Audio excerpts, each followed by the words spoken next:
Мишка, ты мне пишешь. Ну вот, короче.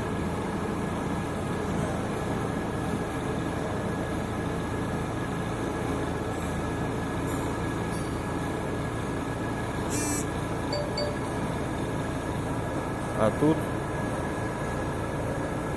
очень хорошо.